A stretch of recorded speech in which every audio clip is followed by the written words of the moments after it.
Le parquet de Bruxelles a ouvert plusieurs enquêtes au lendemain de la manifestation qui a rassemblé au moins 80 000 personnes dans les rues de la capitale. Ces enquêtes visent des auteurs d'incendies volontaires ou encore de dégradation de biens.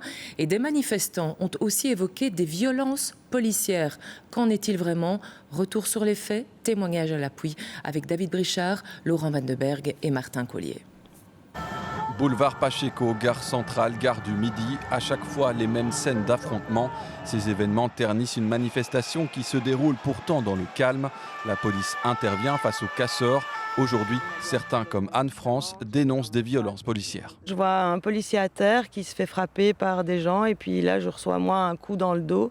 Je vole par terre, puis je me retrouve à nouveau au sol sans rien comprendre. Et là je ne sais pas ce qui s'est passé, mais on m'a dit que j'avais reçu de nouveau plusieurs coups et j'ai reçu du gaz lacrymogène à bout portant dans le visage. J'ai été victime de violences policières. Tout commence ici, au boulevard Pacheco, devant le siège de l'Office des étrangers. Là, un petit groupe de casseurs vêtus de noir tente de briser les vitres, comme en témoignent ces images postées par la ministre de l'Asile et de la Migration. La police intervient et procède à des arrestations, parfois musclées. Aujourd'hui, le parquet de Bruxelles confirme 5 arrestations judiciaires. Ces incidents ont lieu au cœur du cortège. Un groupe de manifestants pacifiques est pris dans les affrontements.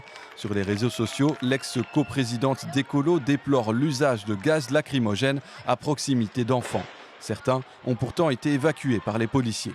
Par rapport à ces événements, la zone de police concernée précise: cette intervention s'est déroulée conformément au protocole en vigueur dans un contexte de violence et de refus de dispersion. Nous regrettons que des personnes non impliquées, dont un enfant, aient pu être incommodées. Plus tard, lors des interpellations, certains policiers en civil s'en prennent violemment à des personnes déjà privées de liberté. Quant à cette manifestante, elle a été confinée pendant plusieurs heures. Elle témoigne de manière anonyme. On se fait encercler entre 2 bus. On est coincés, on est beaucoup. Les policiers nous lancent dessus des bombes de gaz lacrymo, où j'en ai une dans le cou, et commencent à nous matraquer dedans alors qu'on disait arrêtez, arrêtez. C'était sans distinction. Tout le monde y passait en fait. De son côté, la police précise: nos équipes ont confiné les manifestants, fauteurs de troubles, afin de sécuriser la zone, identifier les individus et rétablir l'ordre public. D'autres affrontements ont lieu gare du Midi ou ici gare centrale, où certains s'attaquent à l'hôtel Hilton. Sollicité, Philippe Claus, le bourgmestre de Bruxelles, dénonce les dégradations. Concernant les violences policières, il précise: nous sommes en train de faire toute la lumière sur les faits.